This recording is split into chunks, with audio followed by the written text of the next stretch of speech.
Bismillahirrahmanirrahim. Assalamualaikum warahmatullahi wabarakatuh. Waalaikumsalam warahmatullahi wabarakatuh. Alhamdulillahirabbil alamin wa bihi nasta'in. Wassalatu wassalamu ala asyrafil anbiya'i wal mursalin wa ala alihi wa ashabihi ila yaumiddin, amma ba'd. Asyhadu an la ilaha illallah wahdahu la syarikalah wa asyhadu anna Muhammadan abduhu wa rasuluhu la nabiyya ba'dah. Allahumma shalli ala Muhammad wa ala ali Muhammad fil alamin innaka Hamidum Majid. Alhamdulillah, akhwat serta rekan-rekan muslimat yang dirahmati oleh Allah Subhanahu wa taala. Semoga di hari ini, hari Jumat Sayyidul Ayyam, Allah Subhanahu wa taala membuka pintu-pintu keberkahan buat kita semua. Ya amin, amin ya rabbal alamin. Apalagi tidak hanya materi ini akan menjadi sebuah ilmu buat kita, tapi materi ini akan menjadi pengikat buat kita. Ya, sampai langgeng di akhirat. Untuk itu, izinkan saya kita akan melihat di dalam ayat-ayat Al-Quran tentang istilah hubungan pertemanan, ya, di dalam Al-Quran. Karena beberapa istilah yang ada di Al-Quran diterjemahkan ke Indonesianya rada-rada beza dikit lah, beda, ya. Pertama, ada di dalam Al-Quran disebut dengan sahib. Kalau sahib biasanya kalau bahasa Indonesia apa? Sahabat. Kalau sahabat kadang yang namanya sahabat, dia namanya nyakiti sahabatnya enggak? Enggak, kan begitu kan? Nah itu kalau versi bahasa Indonesia. Tapi kalau dalam bahasa Arab yang namanya sahib, ya tidak hanya disebut sebagai sahabat, kedekatan emosional, tapi yang namanya sahib adalah ya kedekatan secara fisik, bukan secara emosional. Ya contoh dalam surat Asy-Syu'ara, ya juga ada di dalam juz amma, ya wa ma sahibukum bimajnun, ya di mana di dalam surat apa ya, wa ma sahibukum bimajnun, surat At-Takwir, ya bagaimana di dalam juz amma, ya Allah Subhanahu wa taala menyebutkan wa ma sahibukum, tidaklah sahabat engkau ya Muhammad mengatakan bimajnun, ya bahwa Muhammad itu gila. Ya, jadi wa ma bisun, bukan tidaklah, sesungguhnya ya sahabatnya Muhammad pada saat itu mengatakan Nabi Muhammad itu majnun, gila. Kira-kira sahabat yang dimaksud dengan ayat ini sahabat seperti Abu Bakar, Umar, Utsman, atau ya bukan mereka? Bukan mereka. Kenapa? Karena yang namanya sahib, yang namanya sahabat di dalam Al-Quran gak mesti kedekatan secara emosional, tapi siapa yang berada dekat kita, itulah disebut dengan sahabat, ya. Nah di dalam ayat ini wa ma sahibukum bimajnun, maksudnya adalah orang-orang Quraisy. Orang-orang Quraisy kan menyaksikan Nabi Muhammad, ya bagaimana orang-orang Quraisy menyaksikan Nabi Muhammad, hidup di zaman Nabi Muhammad, kok bisa-bisanya menyakiti Nabi Muhammad, mengatakan majnun, gila. Ya kenapa? Karena sahib itu kedekatan secara fisik, hidupnya sezaman, ya hanya nanti kalau dalam istilah sahabat Rasulullah berarti nggak cuma secara fisik dia dekat, tapi dia beriman kepada Allah. Satu contoh lagi ada dalam surat An-Nisa. Kalau yang namanya sahib itu nggak mesti sahabat yang hubungannya erat secara emosional. Dalam surat An-Nisa ayat yang ke-36, ya Allah Subhanahu wa taala menyebutkan dalam ayat ini perintah yang pertama beribadah kepada Allah. Wa'budullaha wa la tusyriku bihi syai'an. Beribadahlah kamu kepada Allah dan jangan mensekutukannya. Habis itu kita berbuat baik dengan siapa saja? Pertama orang tua, wabil walidaini, kemudian apa lagi? Ya, wabil walidaini ihsana, wabidil qurba, kerabat. Siapa lagi? Anak yatim. Siapa lagi? Orang miskin. Siapa lagi? Tetangga dekat. Siapa lagi? Tetangga jauh. Siapa lagi? Teman sejawat. Kita garis bawahi teman sejawat. Saya mau tanya, teman sejawat itu apa sih?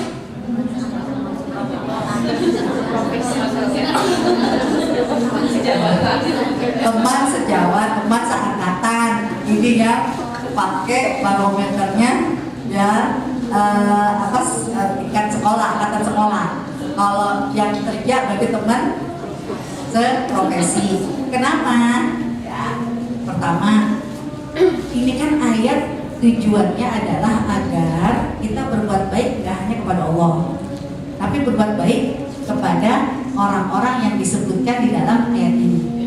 Jika teman sejawat diterjemahkan adalah teman seangkatan, berarti baiknya sama yang seangkatan. Yang sama adik angkatan boleh nggak ngejahatin?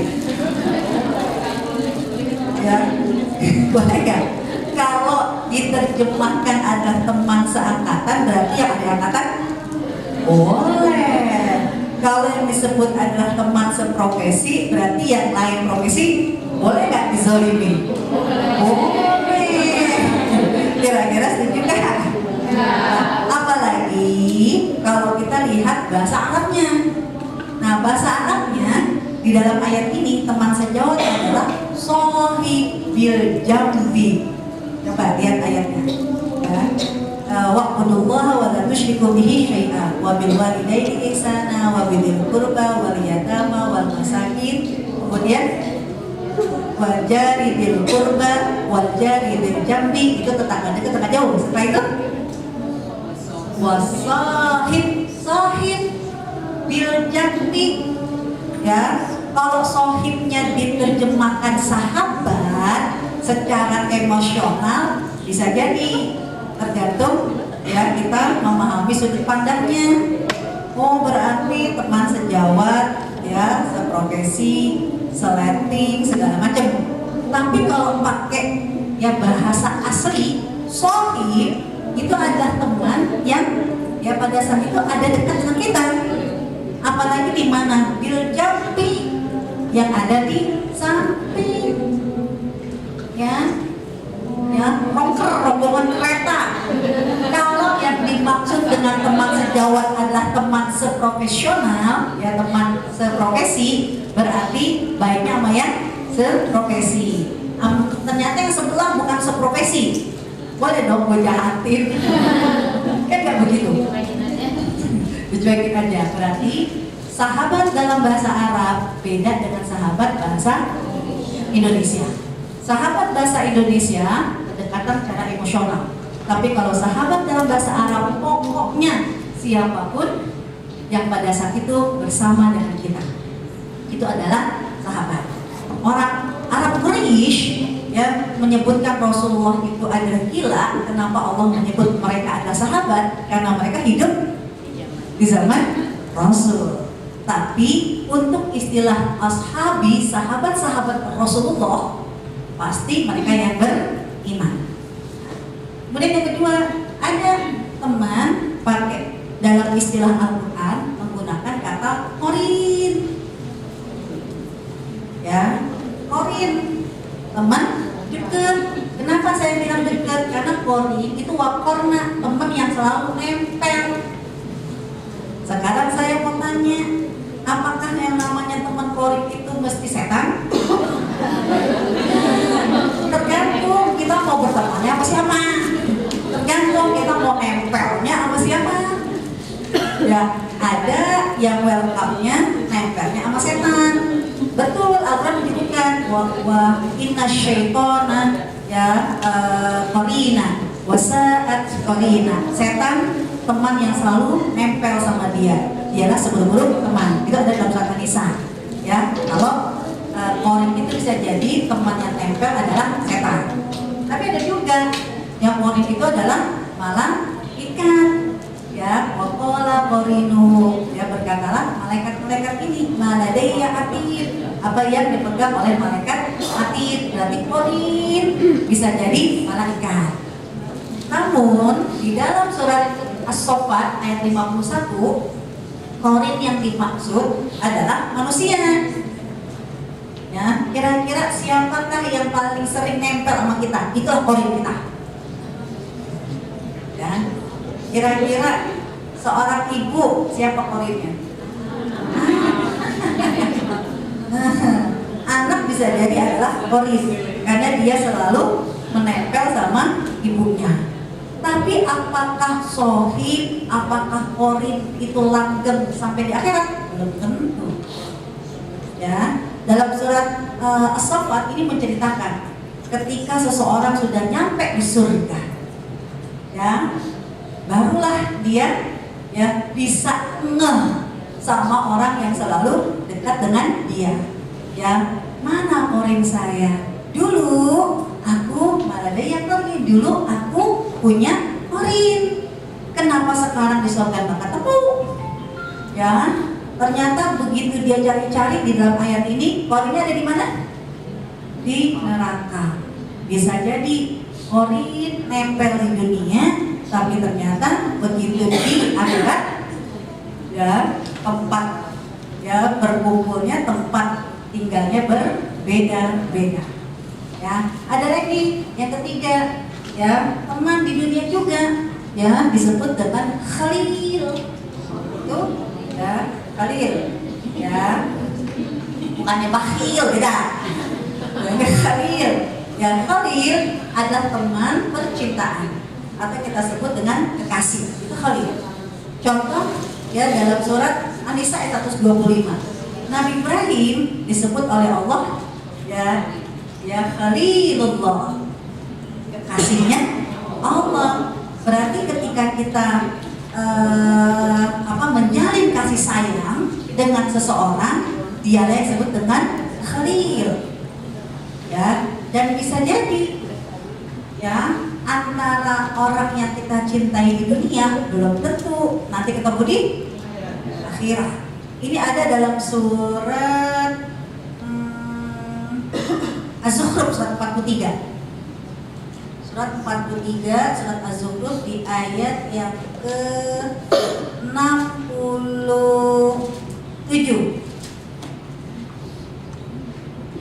Ya, Allah Subhanahu wa taala menyebutkan al-akhilla yawma idzin ba'dhum li ba'din adun. Al-akhilla itu rombongan orang yang saling mencintai.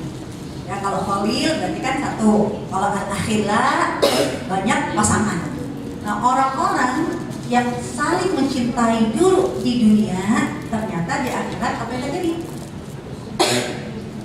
Di ayat 67 surat Az-Zukhruf apa yang terjadi?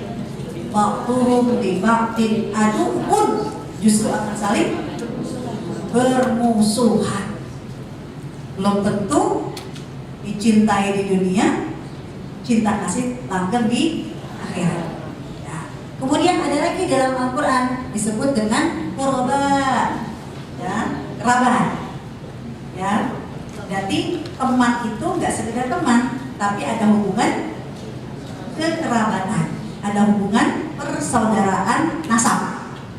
Contoh ada dalam surat Al-Baqarah ayat 215.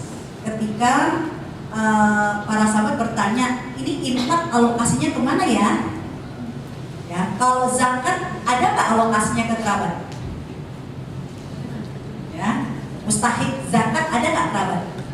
Nggak ada, karena untuk zakat standarisasinya bukan kekerabatan, bukan kekeluargaan, tapi standarisasi zakat adalah kemiskinan, ya kebutuhan. Ya lil fuqara wal masakin, ya kemudian wal gharimin, ya orang yang miskin, orang yang berhutang, seperti itu. Tapi untuk sedekah, infak dalam surat Al-Baqarah ayat 215 lebih diprioritaskan kepada kekerabatan. Siapa yang pertama? Orang tua, lalu kerabat.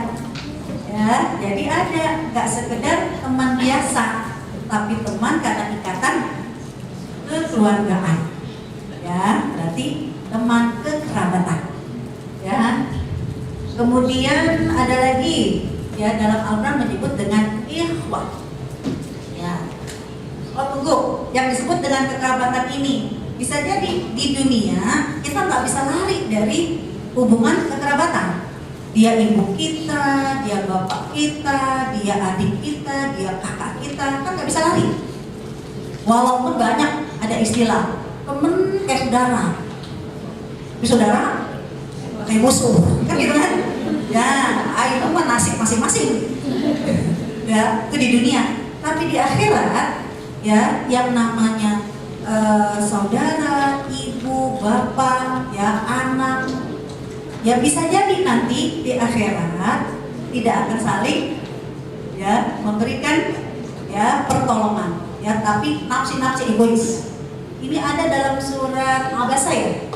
Kaidah ja'atis-sokhah, ketika hari kiamat tiba. Semua orang ditinggalkan sama siapa aja? Yauma yafirrul mar'u min akhi, ditinggalkan oleh di sini adalah saudara laki-lakinya kekerabatan. Ya ada saudara laki-laki kekerabatan. Ditinggalkan oleh saudaranya, ditinggalkan oleh siapa lagi? Wa ummihi, ditinggalkan oleh ibunya, wa abihi, ditinggalkan oleh ayahnya, ditinggalkan oleh siapa lagi? Wa sahibatihi, ya, oleh para teman-teman yang dulu ya selalu dekat sama dia. Wa bani, juga ditinggalkan oleh anak-anaknya. Di dunia nggak bisa lari dari hubungan kekerabatan. Ya, bahkan sedekah aja prioritasnya ke kerabat. Tapi di akhirat ternyata kerabatnya egois masing-masing. Ya, berarti nomor 1, 2, 3, 4 belum tentu ya langgeng di akhirat. Ada lagi yang disebut dengan ikhwah.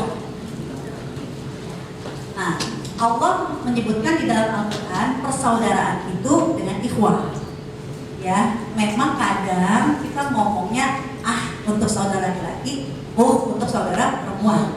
Tapi kita harus paham dan nya ini dalam hubungan kekerabatan atau dalam hubungan keimanan.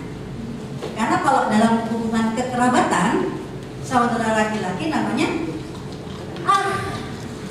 ya, bukan ya. Kalau saudara perempuan, nggak sembarangan saudara laki-laki sebut dengan Kapankah saudara laki-laki sebut dengan Ya, ketika memang punya hubungan satu ayah satu ibu, al-ukh. Ya, jadi antara al-ah dan al-ukh dalam kekerabatan itu mengikat soal mahram. Ya, tapi untuk keimanan ya ini beda dengan mahram. Jadi jangan sembarangan ya di Al-Quran ini adanya berarti kan itu mahram kita. Karena kita sering ya ini kadang begitu ya. Akhi gitu kan. Ya akhi ya ukti. Konteksnya apa dulu? Kalau konteksnya di dunia hukum-hukum Islam, dan nggak boleh sembarangan. Harus ya satu nasab, satu bapak atau satu ibu, ya, atau sebapak dan seibu. Itu ada dalam surat An-Nur surat 24 ayat 31. Maka yang baru belajar bahasa Arab jangan sampai akhirnya ya ini ikhwan kan. Satu laki-laki namanya banyak laki-laki namanya ikhwan. Surat An-Nur ayat 31. Ketemu? Ya. Nanti ada lagi surat An-Nur yang masalah dan itu di surat Nur ayat 61. Ya. Ketemu? Ini yang bicara masalah aurat. Ya. Yang kepada yang lain itu aurat. Kecuali kepada siapa? Tengah-tengah itu. Ketemu nggak? Ya. Kullil mu'minati yaghdudna min absarihinna wa yahfazna furujahunna wa la yubdina zinatahunna illa ma dhahara minha wal yadrib bi khumurihinna wa la juyubihinna wa la yubdina zinatahunna illa, kecuali pada siapa? Suami. Siapa lagi? Bapak. Siapa lagi? ibu ulatihinna, ayah suami berarti siapa? Mertua. Ya. Siapa lagi? Abnaihinna, siapa itu? Putra. Ya, putranya siapa? Ya, anak kita, ya, atau anak suami. Iya. Ya. Ada dua. Ya, anak itu bisa jadi anak bagi kita kan memang anak, tapi dalam Islam yang namanya mahram ada anak yang dilahirkan dari kita. Ini kan perempuan. Anak yang dilahirkan dari kita dan anak juga bisa jadi bukan dilahirkan dari rahim kita. Tapi lahir dari mana? Dari istri suami. Berarti anak ya anak tiri, anak bawahan. Itu mahram. Kan seperti itu. Ya. Kemudian siapa lagi? Kan disebutkan anakmu dan anak-anak suamimu. Siapa lagi? Ikhwan. Ya, bahasa Arabnya ikhwan. Terjemahannya saudara laki-laki. Bedanya antara ikhwan kekerabatan dengan ikhwan hubungan persaudaraan di mana? Kenapa? Karena bahasa Indonesia kita bilang akhwat, ikhwan. Ih, emangnya kok ya saudara gue kan enggak? Ya kan? Ya, padahal sama-sama ikhwan. Jadi kita harus tahu kalau disebut dengan kekerabatan, ikhwan berarti memang saudara laki-laki sekandung. Kalau akhwat, saudara perempuan sekandung. Jadi kalau saya bilang akhwat sekalian, betul atau salah? Salah. Orang-orang Arab biasanya nggak bilang ikhwan, ya sekedar ikhwan saja, tapi ayyuhal ikhwah. Jadi ikhwah. Ya, atau disebut ikhwan fillah, akhi fillah. Nah, kalau disebut dengan fillah, ukhti fillah, baru itu kategori teman karena dasar keimanan. Dalam surat Al-Hujurat ayat 10. Ya, tunggu sebelum diselesaikan slide-nya. Sampai sini paham? Jadi kita akan mengukur sejauh mana pertemanan kita dengan seseorang. Ya, Al-Quran sudah memberikan poketnya. Ya, oh kok dia gitu banget ya, padahal dia teman sekelas aku. Iya, yang namanya teman sekelas bisa jadi kategorinya apa? Sahib. Ya, tapi kok jahat banget. Ya namanya juga sohib. Sohib dalam bahasa Arab, bukan bahasa Indonesia. Tapi kalau sahib dalam bahasa Indonesia, sahabat, kira-kira nyampe yang mana? Korin, lo korin gue. Ya Allah, kamu gak napak. Ya, berarti dia bikin korin itu cuma setan. Karena maaf, di Indonesia biasanya disebut korin itu setan. Padahal namanya korin, ya yang selalu kemana-mana. Kemana-mana berdua nih korin tuh. Kan katanya lagi bahasa Arab. Kan lagi bahasa Arab ya, gampang ya. Kalau di kereta berarti apa? Kalau teman-teman di kereta, sahib, kalau kenal enggak? Ya teman, cuma lihat mukanya aja sering.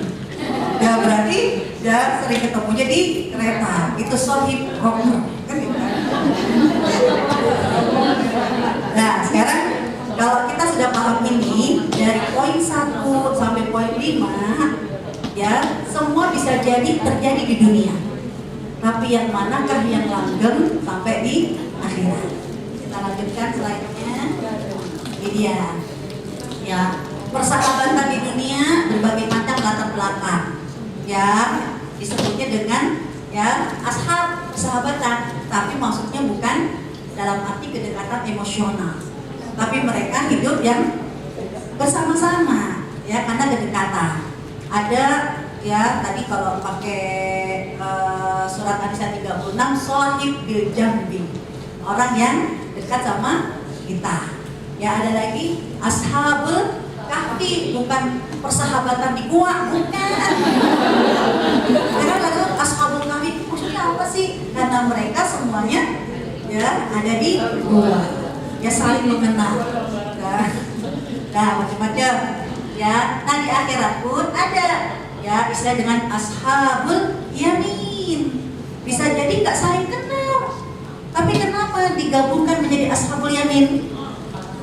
Karena di surga ketika mereka di akhirat itu digabungkan dalam komunitas yang masuk surga dari sebelah kanan. Ya, maka bisa jadi ketemunya nggak cuma waktu kita hidup di dunia, entah dari mana-mana saja. Ya, kalau teman-teman tahu misalnya yang di FGD, kemarin udah saya tanya, ashabul yamin itu adalah orang-orang yang masuk surga dari sebelah kanan. Pertanyaan saya, teman-teman mau masuk surga dari sebelah kanan? Mau? Dan Pak Budi mau nggak Pak Budi? Ikut ya? Ikut. Ya. Kemarin kamu kan. Iya kamu. Ya. Kalau saya, maaf, nggak mau ashabul yamin. Jadi maaf, saya berdoa sama Allah nggak mau ketemu teman-teman kalau nggak ashabul yamin. Kenapa? Karena yang masuk ashabul yamin, komunitas yang masuk surga dari sebelah kanan, catatan, dia masuk surganya reguler, tidak direct. Kenapa? Karena yang masuk surganya langsung, ya, dia bukan disebut dengan ashabul yamin. Ashabul yamin diminta oleh Allah masuk surga dari sebelah kanan. Tapi kalau yang masuk surganya tanpa hisab langsung, maka Allah menyuruh dia masuk surga dari pintu mana saja. Yang pertama. Yang kedua, bedanya lagi nih. Kalau ashabul yamin, kenapa reguler? Karena dia pakai lama. Ya, kayak dari saya mengibaratkan kayak kita dari Jakarta ke Jogja. Kalau yang langsung sih naik pesawat. Kan cuma 20 menit lah. Ya. Kalau reguler kan bisa jadi naik kereta. Jalurnya sama, mau kereta eksekutif kek, mau kereta ekonomi kek, kan jalurnya sama, jalurnya lama. Hansip pula. Nah, yang ashabul yamin dia reguler. Kenapa? Karena dia harus mampir di hisab. Apa itu hisab? Hisab itu adalah persidangan. Kita tahu amal-amal yang pertama kali dihisab. Kalau sholatnya masih disidang, berarti ada yang nggak beres sama sholatnya. Ashabul yamin ketika mampir di persidangan, dia dikasih bukunya dari sebelah kanan. Maka pada saat itu Allah zerokan dosa-dosanya. Udah nggak usah pakai disidang terus. Dia dipersilakan masuk dari sebelah kanan. Alhamdulillah bagi ashabul yamin. Karena ada juga begitu nyampe di persidangan dikasihnya dari belakang kitabnya. Waman utia kitabahu waro az-zuhri. Kalau kitabnya dikasih dari belakang, mau nggak mau akan ada malaikat yang menjadi jaksa penuntut untuk menanyakan ya amal yang pertama kali dihisab. Maka dia akan bertanya, lo sholat tapi kenapa sholatnya nggak ngepek? Gitu kan?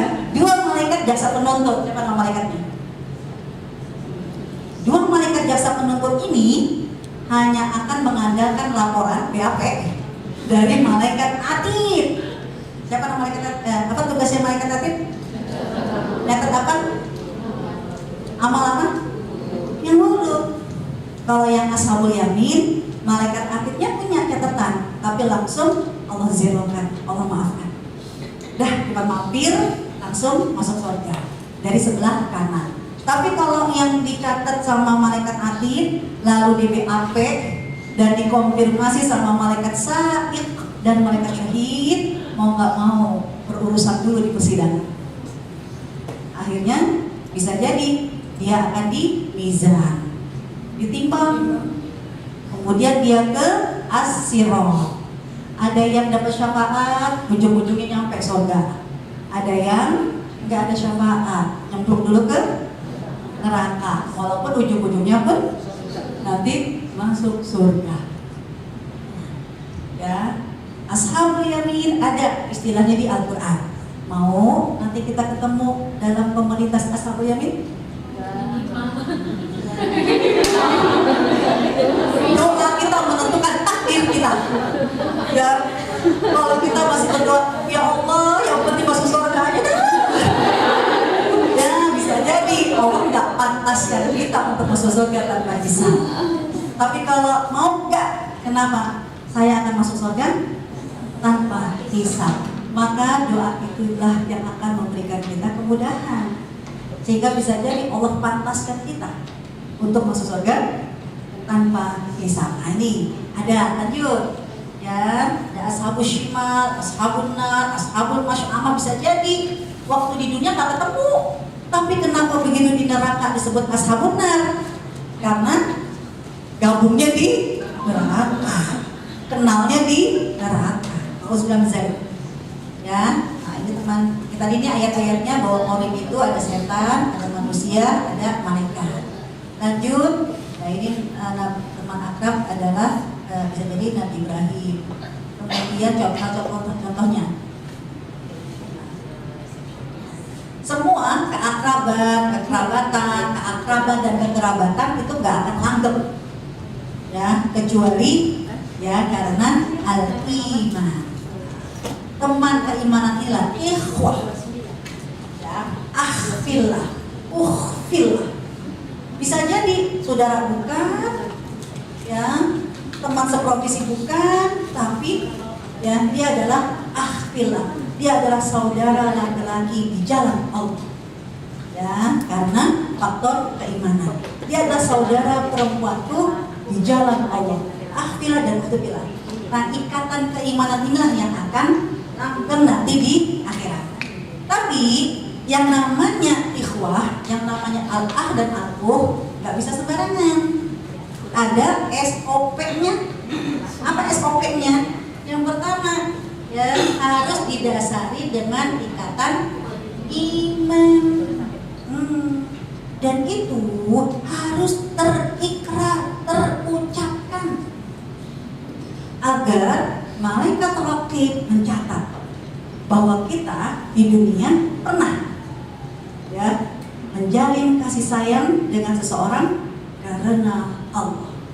Kalau di zaman Rasul bahkan orang-orang Arab itu biasa, ini uhibbuka, saya mencintaimu karena Allah. Kenapa harus dinyatakan? Ya, agar dicatat sama malaikat raqib. Dan salah satu padilahnya nih, padilahnya nanti di akhirat pada saat di yaumul mahsyar, di hari kebangkitan, kan semua orang ketemu. Oh, amburadul. Ya pasti kalau manusia yang pertama kali diciptakan sampai yang terakhir diciptakan itu ketemu. Nah pada saat ya kondisi chaos massal pada saat itu, Allah Subhanahu wa taala sudah ingin memberikan syafaat. Bukan dari ya macam-macam amal. Cukup apa kata Allah? Ainal mutahabbina, ainal mutahabbuna fi ya jalan. Mana orang-orang yang dulu saling mencintai karena aku. Nah, disitulah kita akan mencari orang-orang yang dulu pernah berikrar waktu di dunia bahwa aku mencintainya karena Allah. Baik suami, baik teman seprofesi maupun teman seleting, seangkatan, ya teman apa saja lah pokoknya. Ketika memang kita mencintainya, kita suka sama dia, ya sampaikan bahwa ini uhibbuka fillah, saya mencintaimu karena Allah. Lebay, ini bukan masalah lebay. Ya kalau memang ngomong langsung lebay, ya udahlah buat syak aja. Ya love fillah, love you fillah. Ya karena saya bersyukur ya alhamdulillah dengan gadget ini kelihatan orang-orang jago bahasa Arab di WhatsApp. Syukran, jazakillah, jazakallah, kan begitu. Pokoknya jago banget bahasa Arabnya. Coba begitu ketemu, thank you ya, thank you. Mana jazakillah? Takut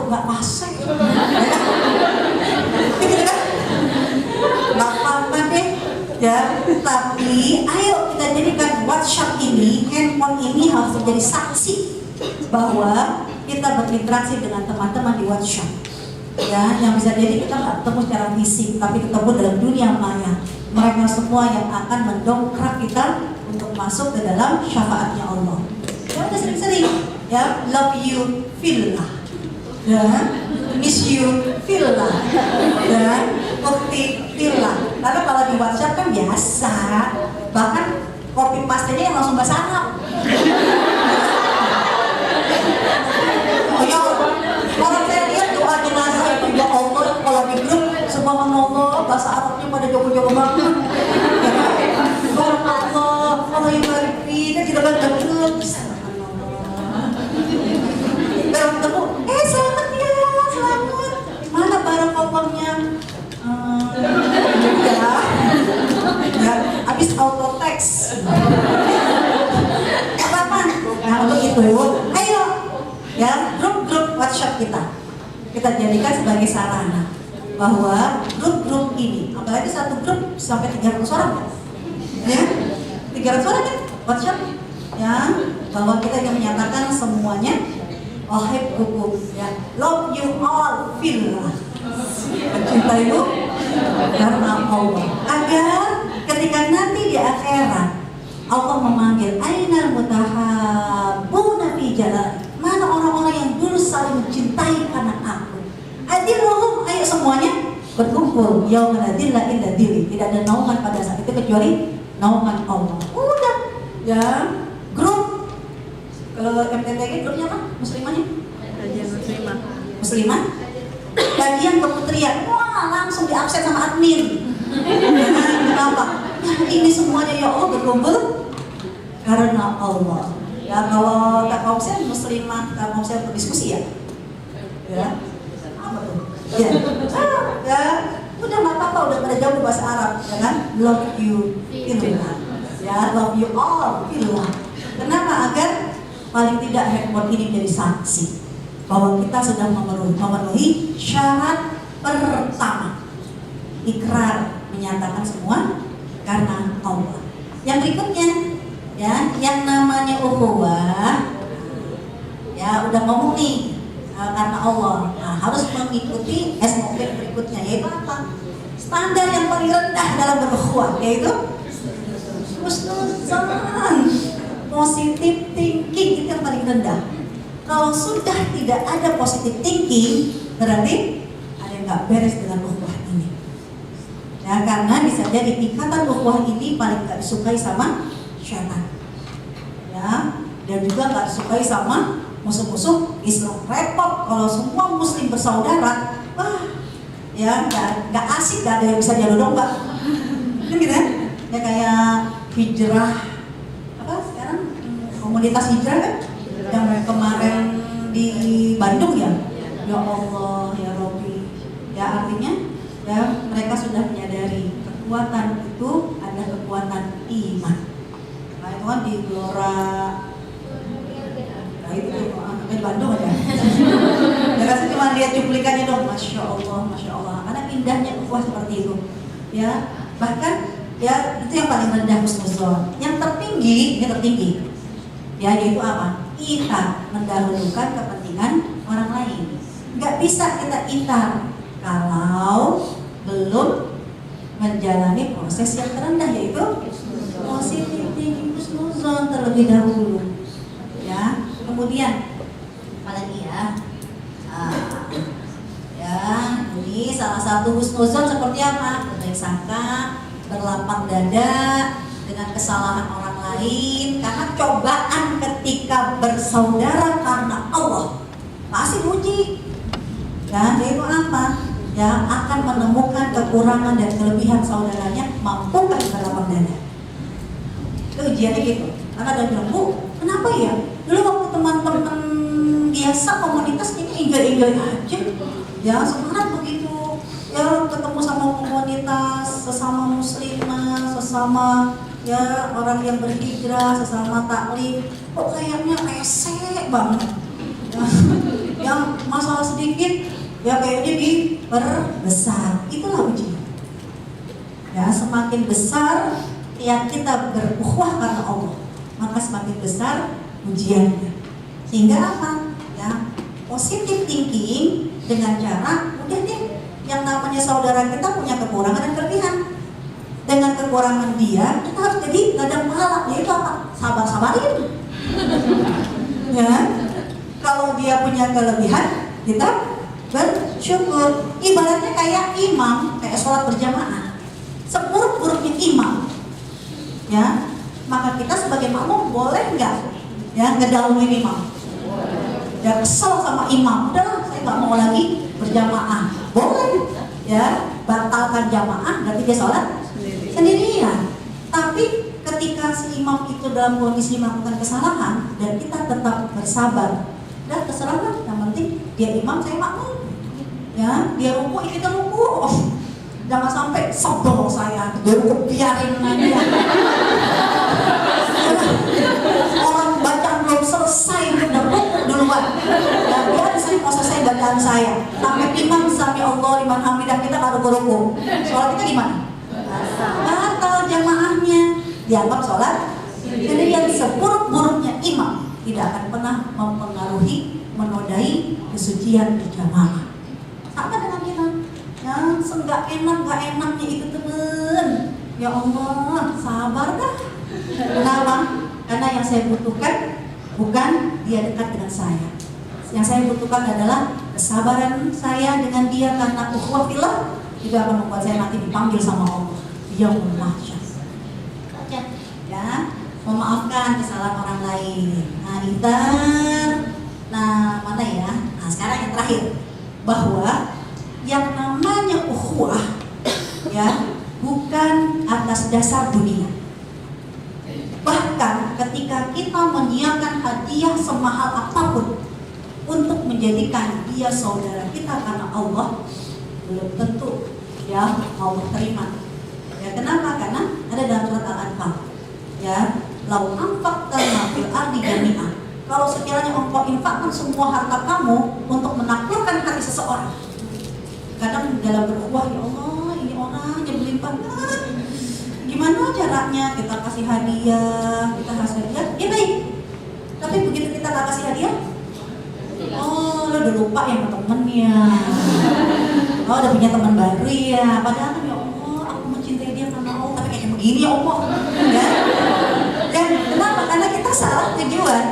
Kalau kita terus ingin membuat dia berubah, ingin menaklukkan hatinya dengan ngasih hadiah terus, belum tentu Allah satukan hati kita. Ya, kenapa? Wa allafa baina qulubi. Allah lah yang menyatukan hati, ya, manusia. Engkau infakkan semua apa yang ada di bumi, ma'alaf baina qulubi. Enggak akan pernah kamu menyatukan hati-hati manusia. Walakin Allah allafa bainahum. Karena Allah yang menyatukan. Untuk itu apa? Kunci terakhir dalam ukhuwah, yaitu kita harus berdoa. Ya Allah, sebagaimana Engkau kumpulkan kami di dunia ini ikhwan, maka kumpulkan juga kami di akhirat sebagai saudara. Bahkan pelopor Islam kontemporer di Mesir, Imam Syahid Hasan Al-Banna, itu sampai membuat doa Rabithah, doa Rabithah, ya, doa pengikat hati. Ya, saya pernah ada yang komplain, itu kan bid'ah maksurat. Al-Maksurat bid'ah. Yang mana yang bid'ah? Al-Maksurat yang ditulis oleh Imam Asy-Syahid, itu doa Rabithahnya. Ya Allah, Imam Asy-Syahid aja udah jujur. Zikirnya maktur, kan namanya zikir maksurat. Rabithahnya doa, beda zikir berdoa.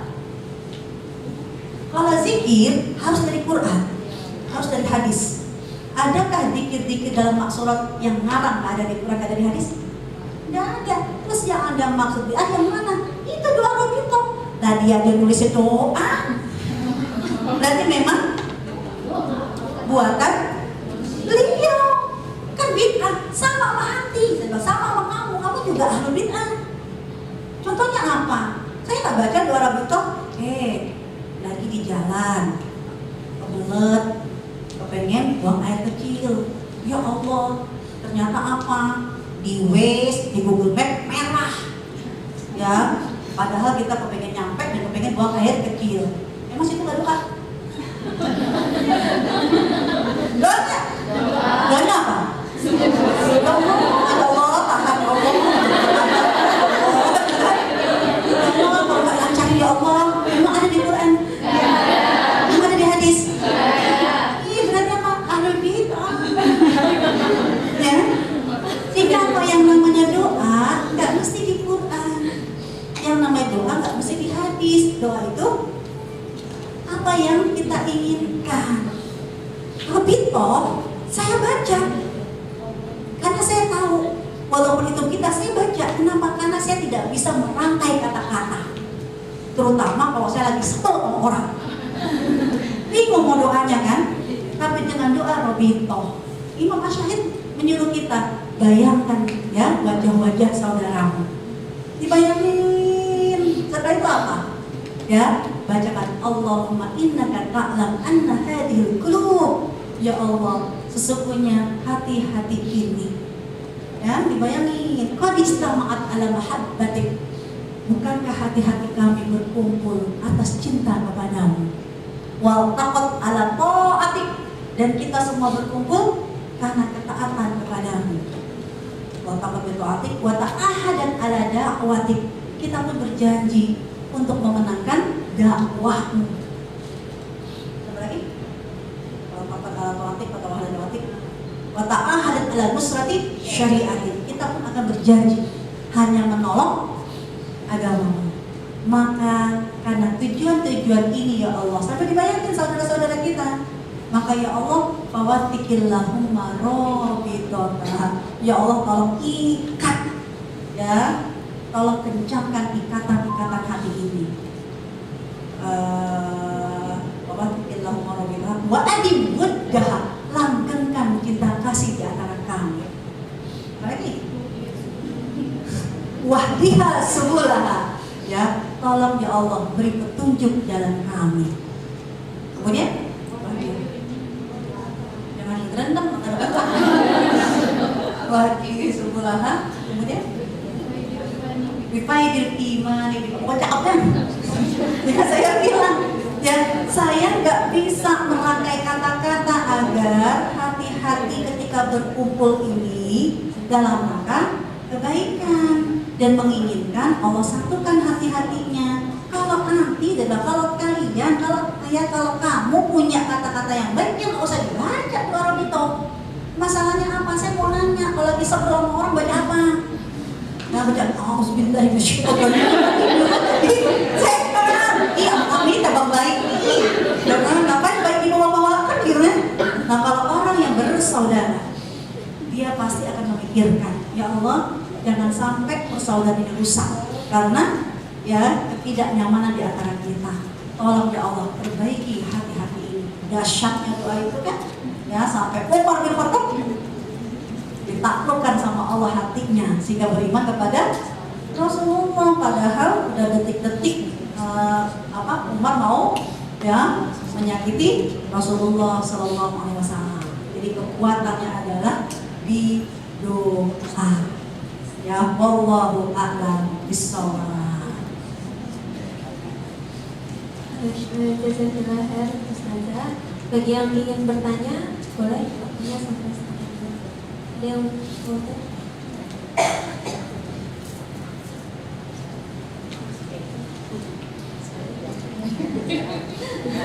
Assalamualaikum warahmatullahi wabarakatuh.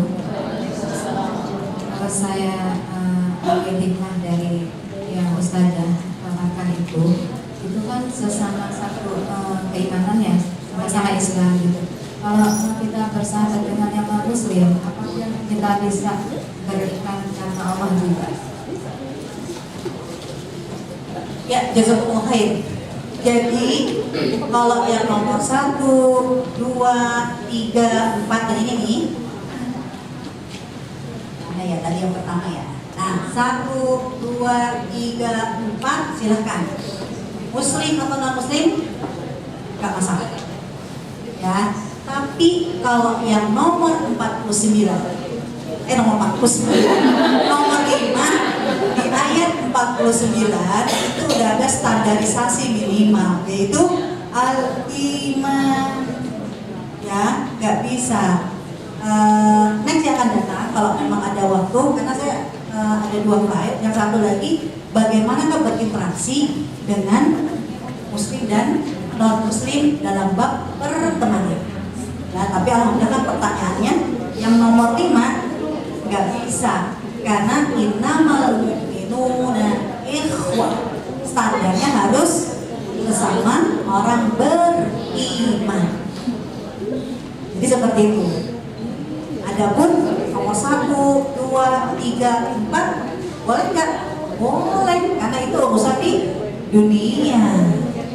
Ya, yang muslim aja 1, 2, 3, 4 belum tentu bermanfaat di akhirat, apalagi yang non muslim.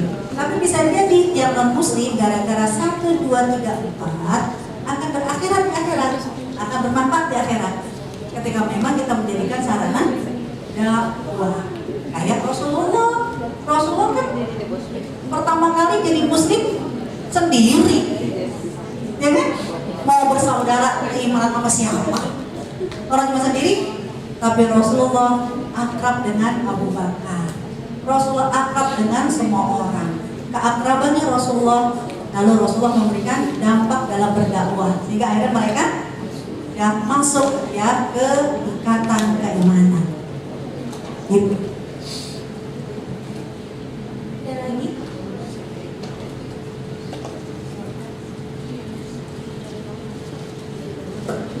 Kalau mau itu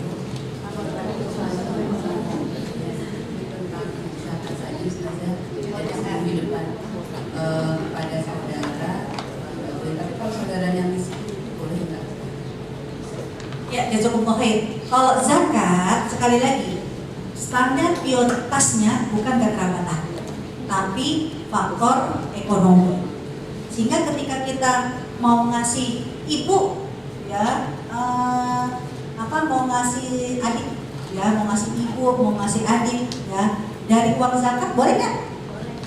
Boleh, ya, dengan syarat dia miskin.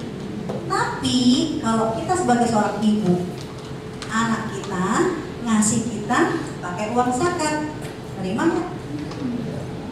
Kenapa nggak terima? Karena dianggap miskin. Betul, ibu miskin, tapi ibu berjuang dalam kemiskinan agar anak-anak sukses. Begitu anaknya sukses jadi kaya raya, ibunya dimiskinkan. Di mana perasaan ibu? Saya bilang, ya kan karena orang tua saya miskin, ya dia minta zakat saya, karena daripada kamu kasih ke orang lain, ya ibu butuh zakat kamu. Boleh nggak? Ya boleh, tapi Anda berarti memiskinkan orang tua. Kalau saya sebagai orang tua, saya nggak akan telan itu uang zakat.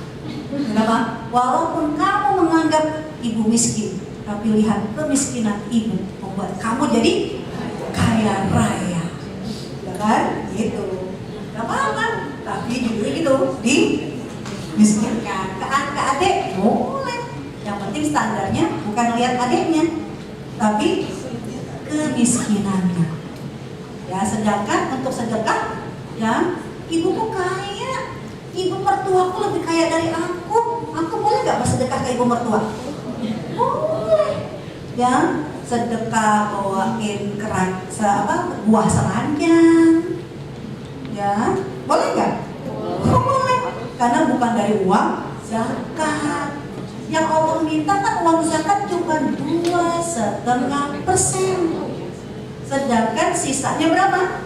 97,5% itu ya Allah berikan, terserah mau disedekahkan berapa. Jadi seperti itu ya, orang tua, kerabat, anak yatim jangan dari standar 2,5% zakat. Kasihan, berapa dapatnya?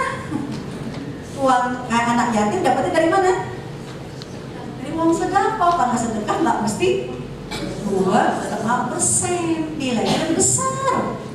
Jadi ngasih ibu saya apa? Yang 97,5% ngasih ibumu. yang 2,5% kasih orang miskin, kan gitu. Wallahu a'lam bishawab. Terakhir Ustazah, saya mau nanya, kan sekarang Emang yang sih boleh nanya? boleh Ustazah ya, ini kan kayak banyak fenomena banget ya akhir-akhir ini, kayak banyak banget yang kita sesama saudara muslim itu membid'ahkan orang lain ya. Misalnya jangan melakukan itu bisa karena nggak ada tuntunannya atau nggak ada nggak ada hadis atau hadis yang sahihnya gitu, jadi sering dibid'ahkan. Nah itu kita gimana sih kayak nanggepinnya, atau misalnya kita percaya sama kita aja atau Wala taqof ma laysa laka bihi ilmu. Udah diem, kalau nggak ngerti ilmunya. Udah, ini bukan bid'ah. Doa Robito tuh nggak bid'ah. Doa Robito tuh ada dalilnya. Mana? Ya, nah artinya apa? Kalau memang kita nggak tahu, ya ini bid'ah atau bukan bid'ah, lebih baik.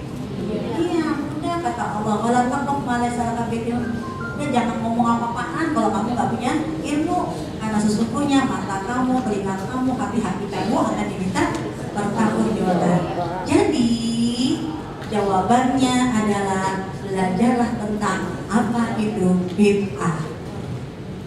Agar kita tahu kalau memang kayak saya itu doa itu kan kita memang bid'ah. Saya nggak bilang ini matur kok doa itu ini bid'ah. Sama kayak Anda lakukan, Anda juga bid'ah ketika kebelet di jalan. Kan gitu. Oh iya, berarti maaf ya Bu ya. Ya nggak apa-apa. Ya, jangan sampai kita, iya Hasan Albana loh, dia nggak mungkin ahlu bid'ah. Hasan Albana dia bilang doa Robi itu berarti bid'ah. Cuma apakah semua bid'ah itu dolalah? Tidak. Semua bid'ah itu sesat? Tidak. Ada standarisasinya. Kapankah bid'ah itu dibilang sesat? Harus pakai ilmu. Makanya www.ilmu. Begitu. Berat ini pertanyaannya. udah kan ya, kita akhiri aja karena udah 1:30. Ada pengumuman sedikit. Ada kegiatan dari Hijab itu mereka mengadakan celebration day gitu, hari celebration day Hijab gitu. Itu kegiatannya fadran, jadi bisa untuk perorangan yang muslimah, baik untuk perorangan maupun untuk keluarga, jadi bisa ngajak anak. Terus ada juga bazarnya, kemudian ada cooking demo, ada inspirasi talk show gitu dari artis maupun ustazah. Nah nanti kalau ada yang mau daftar itu hubungin ke aku aja ya, tidak ada di grup itu kok. Ya. Oke. Hari ini kita tutup aja kajiannya. Doanya semoga kita semua dikumpulkan oleh Allah di akhirat nanti bersama-sama untuk masuk surga. Amin. Baik, kita tutup kajian kita hari ini dengan memperbanyak istighfar. Kita tutup dengan doa kafarat majelis.